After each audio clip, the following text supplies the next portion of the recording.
하나님의 모습을 이렇게 그려봤습니다. 자체 내의 성상과 형상, 본성상과 본형상, 본양성과 본음성으로 계셨어요. 그런데 그 하나님은 무형으로 계셨어요.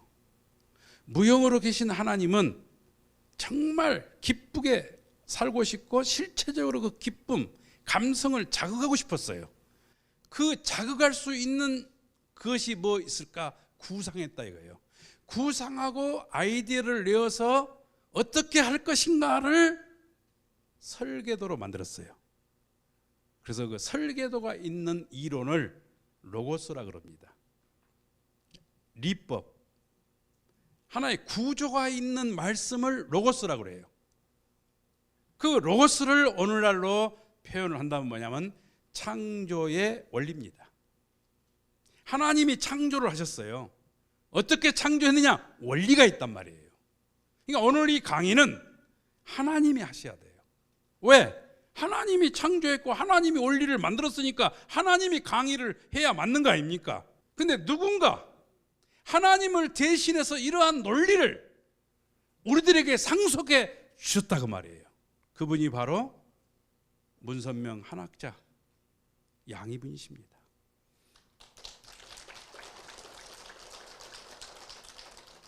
창조의 원리, 이 창조의 원리에 의해서 하나님의 성상과 형상을 형상적으로 전개한 것이 인간이에요.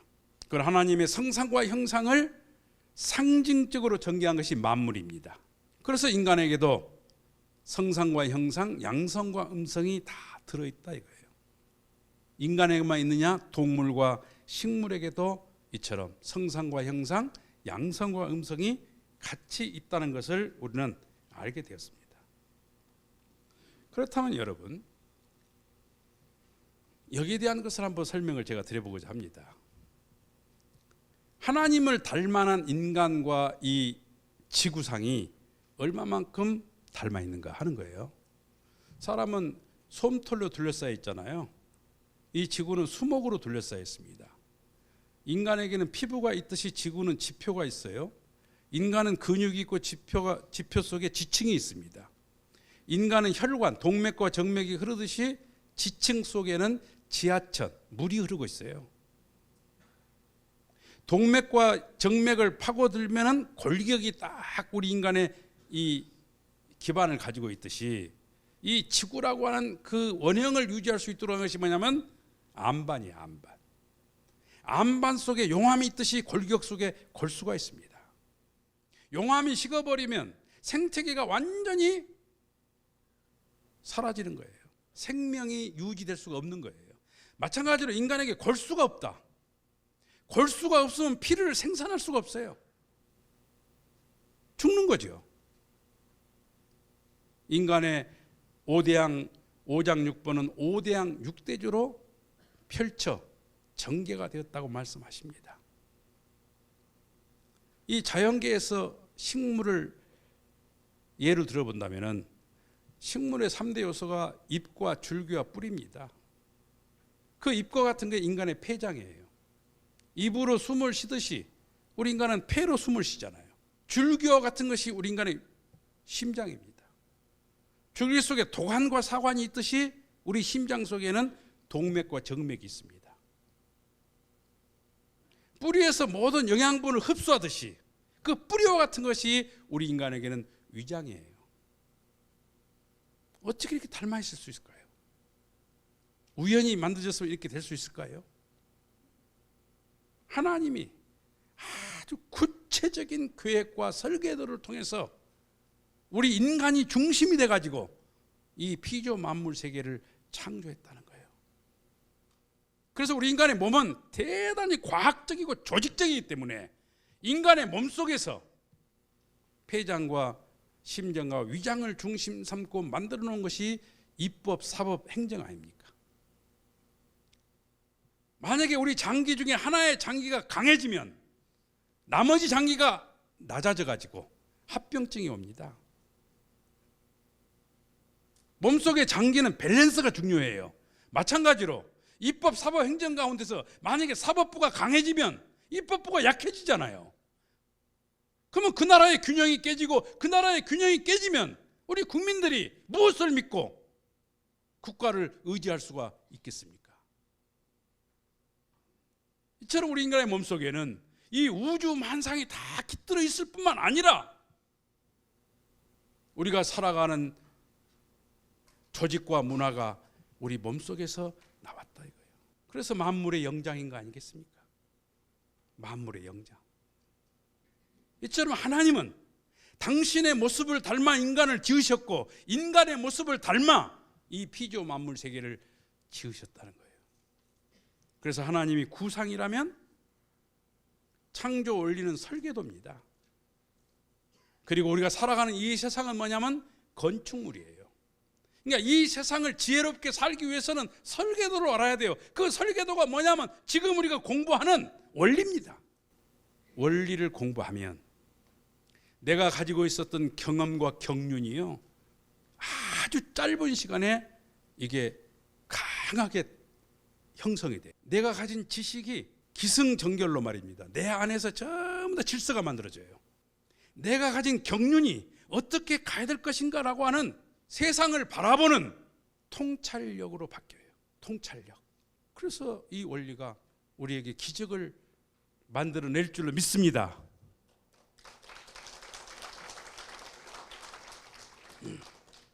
제가 믿습니다 그러면 여러분은 아주 그래야 돼요. 아주란 게 뭐냐면 보통 기독교에서는 아멘 그럽니다.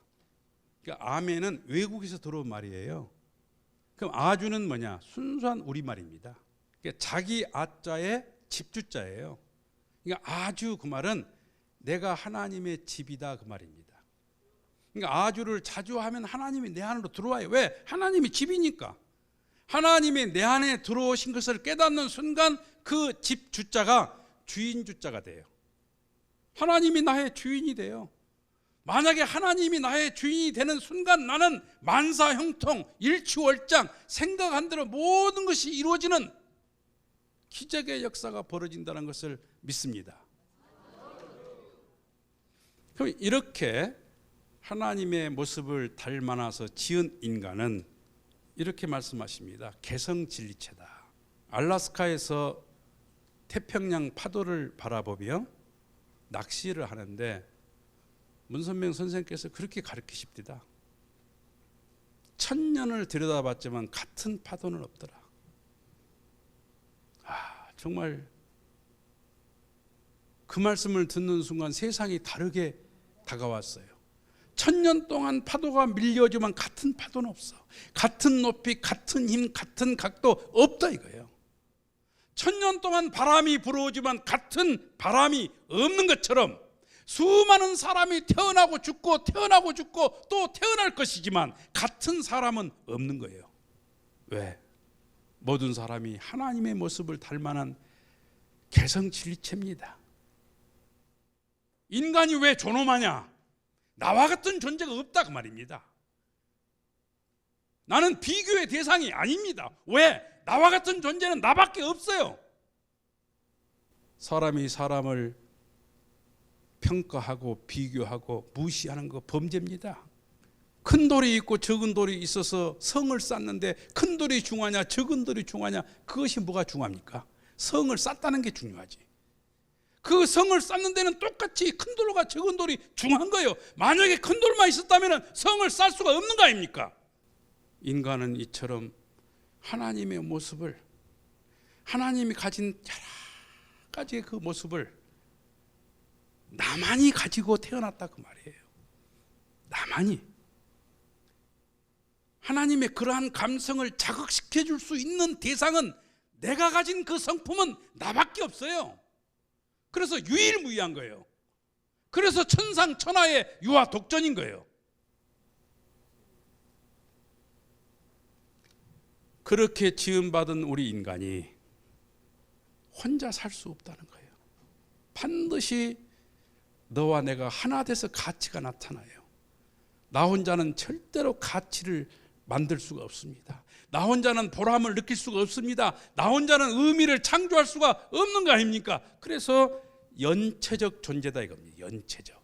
반드시 너와 나의 관계를 통해서 인생을 살아가도록 지었어요.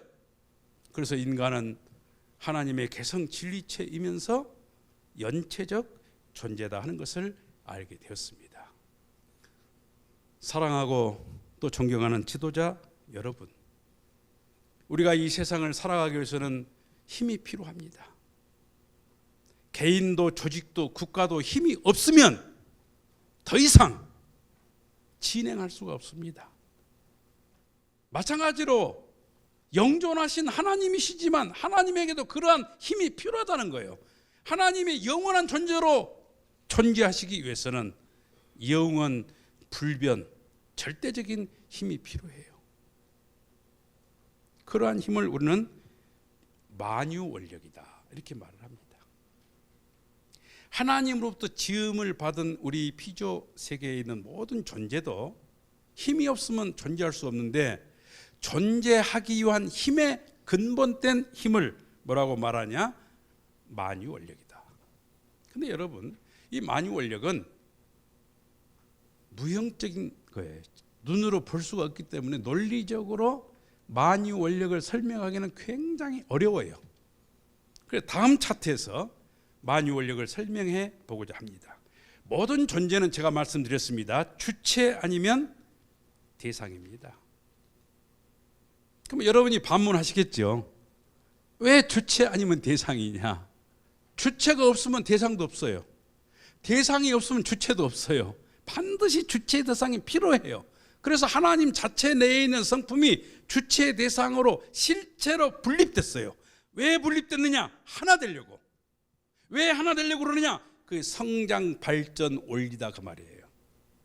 그런데 그 주체와 대상이 주체일 수도 없고 대상일 수도 없는데 서로 상대의 기준을 맺도록 하는 힘을 뭐라 그러냐면 만유원력이라 그래요. 그러니까 여러분이 이곳에 오셔가지고 지금 저하고 상대 기준을 맺어서 강의를 서로 주고받고 또 웃으면서 박수도 치면서 이것이 그냥 되어진 것이 아니고 보이지 않는 어떤 힘에 의해서 지금 이렇게 굴러가는 거예요.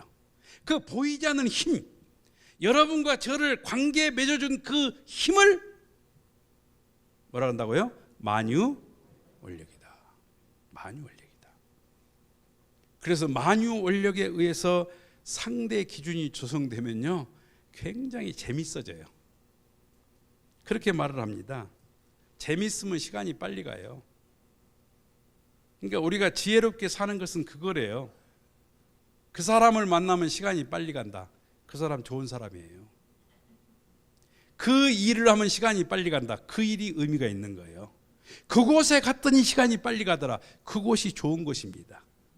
그러니까 시간이 빨리 가는 곳, 시간이 빨리 가는 사람, 시간이 빨리 가는 일, 이 세 가지를 찾아가면 젊게 살 수가 있다. 그렇게 말을 합니다. 근데 그것을 한마디로 말씀을 드리면 상대의 기준이 조성되면 시간이 빨리 가요.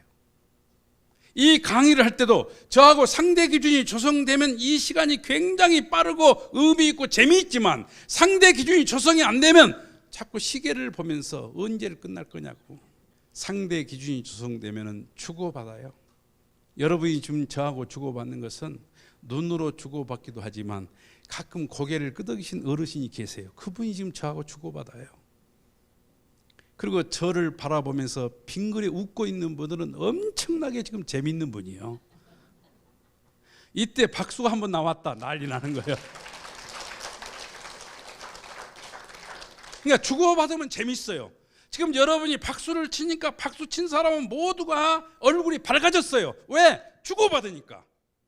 주고받으면 에너지가 형성돼요. 주고받음으로 말미암아 형성된 에너지를 뭐라 그러냐면 수수작용의 힘이다. 이렇게 말을 합니다. 주고받으면 힘이 나요. 내가 왜 무력해지고 힘이 없어지고 외롭고 고독하고 허무하냐? 주고받을 사람이 없어서. 진짜 내 마음 줄 사람 없어서. 아니, 그 사람이 나에게 진짜 안 주기 때문에. 그래서 힘든 거예요. 잘 주고 잘 받는 관계를 가지고 있다면요, 만약에 누군가 한 사람을 진짜 사랑하고 그 사람부터 진짜 사랑받는 사람은 아무리 많은 사람이 나를 외면해도 외롭지 않아요. 그러나 많은 사람 속에 있지만 한 사람을 사랑할 수 없는 사람은 외로워요. 그래서 군중 속에 고독이라 하잖아요. 풍요 속에 빈곤하다 말하잖아요.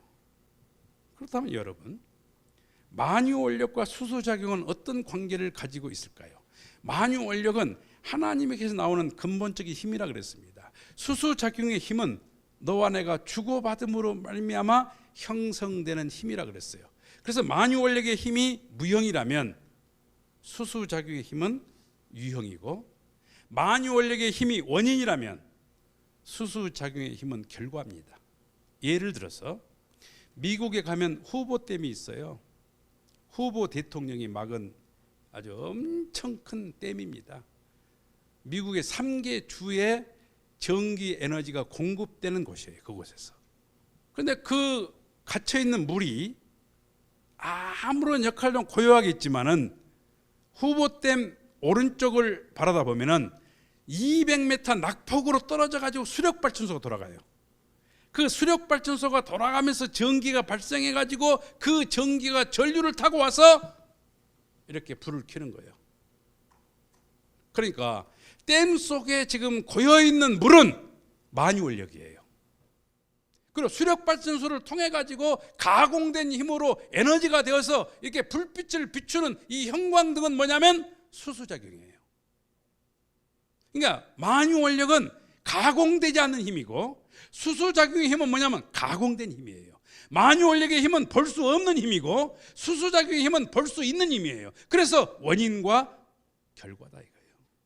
그러니까 우리가 먹고 마시고 노래하고 이 모든 것은 뭐냐면 수소작용의 힘에 의해서 나타난 결과예요.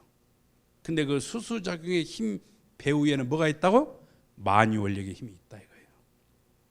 그러니까 내 식탁에 음식이 올라왔을 때 기도를 합니다. 기도를 하면 그럴 거 아니에요. 농부가 농사는 내가 지었는데 왜 하나님께 기도를 하냐고. 아니에요. 하나님이 기후를 맞추고 바람을 맞추고 비를 맞추고, 그리고 땅속에서 생명의 기운을 북돋아 주지 않는다면 어떤 곡식도 자랄 수가 없어요. 하나님의 만유원력에 의해서 농사가 되어지고, 하나님의 만유원력에 의해서 식탁이 만들어지고, 그러기 때문에 되어진 모든 것에 대해서 감사 기도를 하고 식사를 받는 것이 맞다 이거예요. 그래서 이처럼 내적, 외적, 주체, 대상, 그리고 만유원력의 힘은 위에서 아래로, 수소작용의 힘은 너와 나의 관계 속에서 종적인 힘과 횡적인 힘으로 나타난다. 예를 한번 들어보겠습니다. 광물 세계를 보게 되면 화면에 보이는 것처럼 양자와 전자가 양용과 음이온이 양전과 음전이 주고받음으로 말미암아 원자가 만들어지고 분자가 만들어지고 전기가 만들어진다. 주고받는 관계가 끊어지면 모든 것은 사라져버려요. 식물도 수술과 암술이 주고받아야 돼요. 동물도 수컷과 암컷이 주고받아야 됩니다. 또 식물과 이 곤충이 서로 주고받아요. 벌이 꿀을 따지만 꿀을 따면서 수술과 암술을 만나게 해요. 수술만 있는 꽃이 있고 암술만 있는 꽃이 있어요. 그걸 만나게 해요. 태양계가 우리와 수소작용을 통해 가지고 우리 인간이 살아갈 수 있는 모든 세포 작용이 벌어지도록 만든다 이거예요. 사람의 인체를 보면은 숨을 들이쉬면 내쉬어야 됩니다. 내쉬고 들이쉬고 내쉬고 들이쉬고, 그리고 죽을 때는 들이쉬고 죽어요. 동맥과 정맥이 서로 수소작용을 잘해야 돼요. 교감신경과 부교감신경, 교감신경은 일을 계속 하자는 의지고, 부교감신경은 쉬었다 가자는 거 아닙니까? 촉진 호르몬은 이성을 찾아가는 거고, 억제 호르몬은 지금은 아니라는 거 아닙니까? 이처럼 신경체계와 우리의 감성과 우리의 호흡기가 전부 다 수소작용을 잘할 때만이 우리는 건강하게 오늘을 살아갈 수가 있다. 그래서 예수님께서도 마태복음 7장 12절을 보면은 대접을 받고자 하느냐? 먼저 대접해라. 여러분 대접받고 싶으면요, 대접하면 돼요. 먼저 웃으면서 인사하면 인사받습니다. 한번 옆에 분에게 인사를 한번 건네보시죠. 사랑합니다. 사랑합니다. 오늘 만나서 반갑습니다. 참 잘 오셨습니다. 네. 그렇게 또 말씀하십니다. 비판을 받지 아니하려거든 비판하지 마라. 사실 비판을 많이 하는 사람이 흠결이 많아요. 비판하지 않으면 비판받지 않아요. 겸손하면 무시하지 않아요. 어떤 사람이 무시를 당하느냐? 교만하면, 잘난 체하면. 이 세상을 살아가면서 소인에게 냉수한 그릇을 대접하면, 부족한 사람에게 냉수한 그릇을 대접하면 하늘나라에서 내가 너를 기억하리라. 여러분 어떻습니까? 우리 생활 속에서 오늘의 원리를 공부로 끝낼 것이 아니고 잘 주고 잘 받아야 되겠습니다. 잘 주는 게 뭘까요? 사랑으로 주고 잘 받는 게 뭘까요? 감사한 마음으로 받습니다. 사랑으로 주면 주고 잊어지게 돼 있어요. 내가 1년 전에 짜장면 한 그릇을 사고 그걸 기억한 사람은 뭐냐? 이건 뇌물입니다. 뇌물은 기억해요. 보답이 안 돌아오면 고발합니다. 그러나 선물은 기억하면 안 돼요. 부모가 자식에게 주고 기억한 사람이 있어요? 없어요. 왜? 사랑으로 줬기 때문에. 그리고 받을 때는 감사한 마음으로, 감사한 마음으로 받는 사람은 영원히 잊지 않습니다. 오늘 이 말씀을 감사한 마음으로 받으시기를 축원합니다.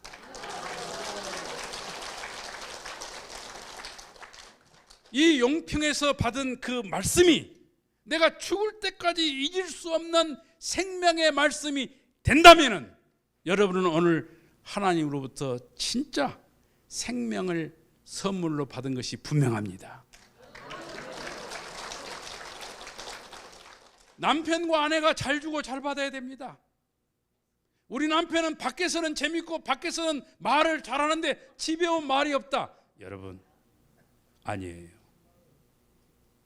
남자가 하루에 해야 될 용량이 있어요. 먹고 살고 가족을 위해 살다 보니까 밖에서 그 용량이 오버돼 버린 거야. 그래서 집에 와서는 할 말이 없어. 아니 할 말이 없는 게 아니고 할 힘이 없는 거예요. 그때 어떻게 하게 되느냐? 아내가 여보 오늘 집에서 TV를 보는데 당신이 좋아하는 삼계탕이 보여서 당신을 생각하고 내가 삼계탕 끓여놨어. 남편을 위해서 준비된 멘트를 날리게 되면 그 남편이요 없는 힘까지 나와가지고 내가 다른 건 다 몰라도 장가 안 보는 찰강 같아. 이처럼 자기의 마음을 보고하면 대화가 됩니다. 그 사람이 나에게 어떻게 하기를 바라면 대화가 단절되고 뭐가 생기느냐? 증오심이 생겨요. 원망이 생겨요. 그냥 나를 보고하면 감사한 마음이 생겨요. 대화가 단절된 가정은 호흡하기가 힘들어요. 부모가 서로 관계가 단절된 그 가정은 자녀에게는요 숨을 쉴 수가 없답니다. 부모가 서로 단절되어 있고 싸우게 되면 말다툼을 하게 되면 그 자녀가 가장 먼저 생각나는 게 뭐냐면 가출하고 싶다는 충동이 생긴다 이거예요. 그 가출한 자녀가 왜 집으로 안 돌아오냐? 지금도 싸우고 있기 때문에. 그래서 이 주고받는 것은 단순한 논리가 아닙니다. 잘 주고 잘 받으면 가정이 살아나고 잘 주고 잘 받으면 사회가 살아나고 잘 주고 잘 받으면 이 국가가 살아난다 이거예요. 그래서 우리 모두 사랑하는 마음으로 주고 감사한 마음으로 수용할 수 있는 하나님의 사랑받는 아들, 딸들이 모두 되시기를 천지인 참 부모님의 이름으로 축원하면서 제 첫 번째 강의를 마치겠습니다. 감사합니다.